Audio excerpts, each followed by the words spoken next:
Simple lang yung celebration natin for the 89th founding anniversary ng Office of the Vice President ngayong taon dahil nahati kasi yung attention ng opisina dahil sa 4 na bagyo na dadaan dito sa ating bansa. So, kanina nakita natin na yun yung simple program namin dito sa opisina. Yung guests namin ay yun lang 2 pong mga awardees ng Gawad Makabansa ng tanggapan ng Pangalawang Pangulo. Gusto namin i-highlight yung mga kwento nila ng patriotism at pagmamahal sa kapwa. Si Jundel Escorel and si Christopher De Luna. Yun sila yung mga special guests namin sa aming anniversary program. Yung mga satellite offices naman namin, meron silang mga hinanda na mga activity projects sa areas ng Makato, Boracay, Tikaw Island, Hingoog,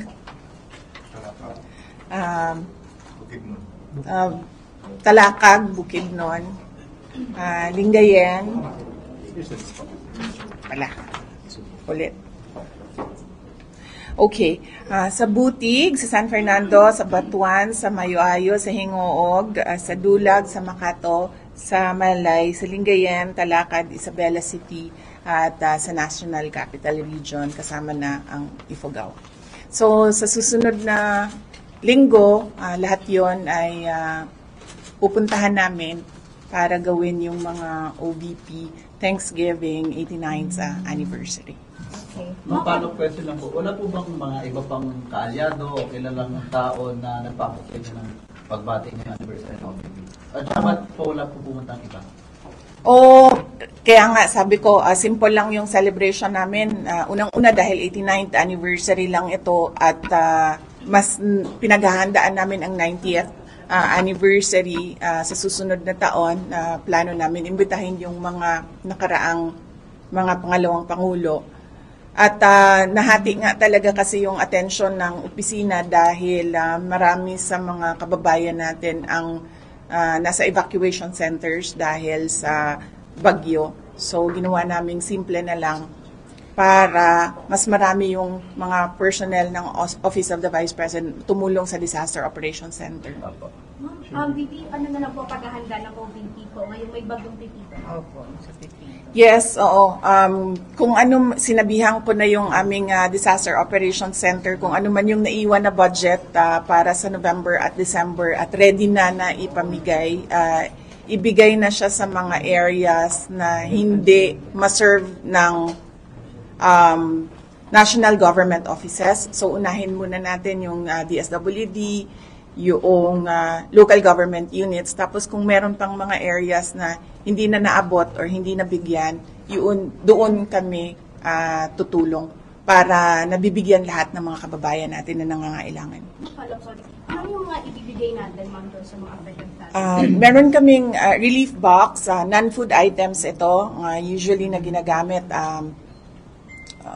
banig, yung mga personal necessities, yung mga ganon. At then meron din kaming food box, laman naman ito ay bigas at iba pang mga canned goods. Okay. Ma'am, yesterday, last Wednesday at the Senate, right after that, dumiretso po kayo sa Congress for the FADCOM. Bakit po bigla kayong napasugo doon, ma'am? Yes, after nung Senate budget hearing, pumunta ako sa House of Representatives. Sinamahan ko si dating Pangulong Rodrigo Duterte sa pag-attend niya sa hearing ng Quadcom. Ma'am, you were there until it finished. How was it po? Kasi may nakuhanan ka ng video na umaganyan ka na, iba-iba na yung reaction. So, how was it po? How was it witnessing the hearing? Pagod talaga ako nung araw na yon dahil hindi kasi namin alam kung anong mangyayari sa budget hearing. So buong the day before at noong umaga na yon naghahanda kami para sa Senate budget hearing. So medyo pagod ako. Nandun ako kasi, yes, sinamahan ko si dating Pangulong Rodrigo Duterte, and usually kasi hindi siya nakikinig sa mga kasama niya. So humingi sila ng tulong sa akin na kung anong isabi, pagsabihan, gano'n. So did you do that, ma'am? Humingi ng tulong, tas did you approach him to tell him what it's supposed to be, Doon lang sa sinabi nung kasama niya na 6 a.m. pa gising. Nagsimula yung araw niya 6 a.m. and mga around 10:30 p.m. na ata yun. Sinabi nung na baka low blood sugar na. So, ay hindi ko makain. So, nagpaalam ako na i-excuse na lang siya, but ayaw niya. Pero, naniwala naman siya nung sinabihan namin siya na kumain na muna siya. Okay. Pero ma'am, how was it po? Kasi earlier the Senate, you said you don't expect a fair trial for fair hearing po for the President. Kayo, you were there mismo. So how was it po, Kitty? Well, as a lawyer, hindi mo na talaga maintindihan kung ano ang rules na ginagamit sa mga hearings, no? And they use inquiry and investigation interchangeably. So hindi mo alam if it's an inquiry, you're a research person. If it's an investigation, you're a witness or an accused. So saksak sinagol na kung sa Bisaya pa ang nagapanghitabo. Okay. Ma'am, Sorry, last na po. sige pa. Ma'am, may mga kumalat na video. The President asked you, I think when you were about to leave na po that time, na how was his performance from 1 to 10? What was your answer to him, Bibi? Sabi niya, kumusta yung performance ko? And I said, best dramatic actor. Sabi niya, you have to rate me from 1 to 10. Sabi ko, you're at 12. But you mean, he was really at 12 now. Yes. Ma'am, bakit best dramatic actor? Kayo na lang yung umintindi. Nakikita niyo naman sa ginagawa niya eh. So, nakikitang-kita. Ma'am, I know na, of course, you were there at the hearing. Of course, nandun din yung inyong karibal, si former Senator Trillanes. Of course, hindi ko siya karibal. Saan ko siya karibal? Red. Pero ma'am, kasi parang niraise yung former... No contest, Red, ha? Nirehash na mga, yung mga bank accounts po ni former President Duterte, ni Mang Adilet, saka sa inyo daw, na joint account daw. And sabi po ni PRRD na he's willing to quote him, magbigti daw po in public, and he will also push you and your brothers, Pongpulong and Mayor Baste, to resign daw, pag totoo daw po yung bank account. So, your reaction po, ma'am? Oo. Actually, yung listahan ng bank accounts, madami yan di ba? Noong, was it 2016 na nilabas? Oo. Hanggang ngayon, may file ako niyan. Kasi nung lumabas yan, isa-isa ko pinuntahan lahat ng bangko. At tinanong ko sila isa-isa sa mga nakapangalan sa akin at yung mga accounts. Meron talagang mga accounts doon na hindi alam ng bangko, hindi ko rin alam, pero nandoon siya sa listahan. So, tinatanong ko yung bangko, bakit may ganito? Sabi nila baka non-existent talaga yan na mga accounts. So, meron akong accounting even nung mga sinasabi nilang transactions, tinanong ko din yan sa bank.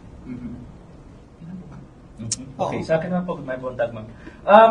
While you were at the House Committee on Good Government, ma'am, they handed over a letter of invitation sa Good Government and Public Accountability. Yes. What was your initial reaction po, and pupunta po ba kayo dun sa next hearing?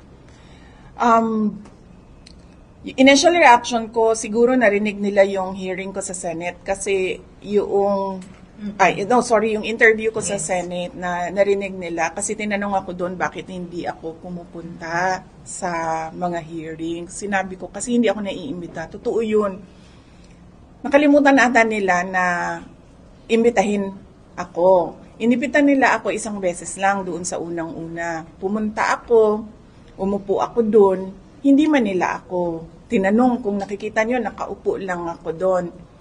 Nasasayang yung oras ko, kaya nagpaalam ako kung pwede akong umalis. Pinayagan naman nila ako na umalis ako.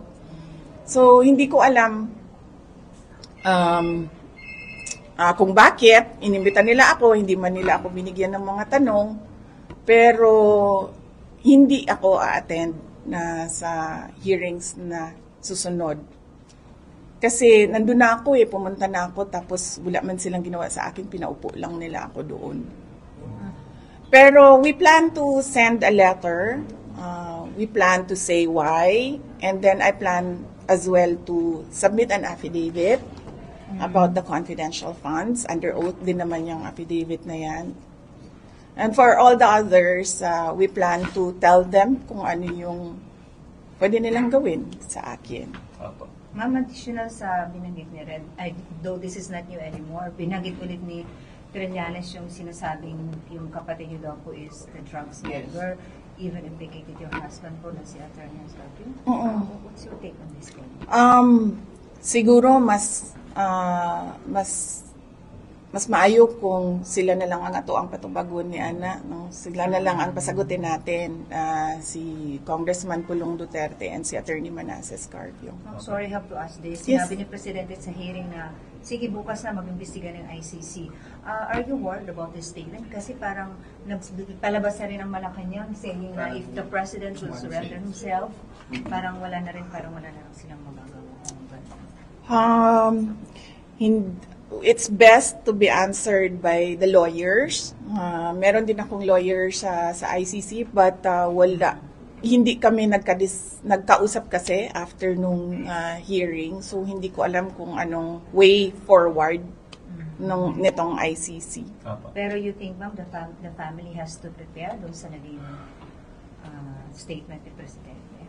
I mean, the PRRD po. Siya siguro ang dapat maghanda kasi siya yung mauunang dalhin doon Pero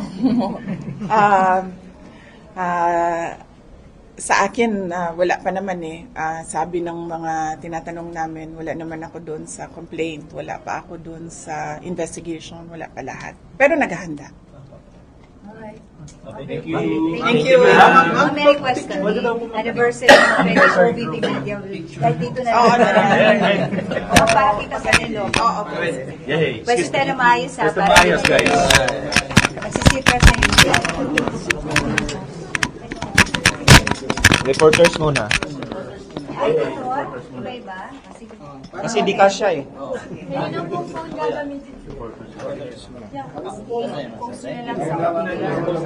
Airdrops na lang, airdrop.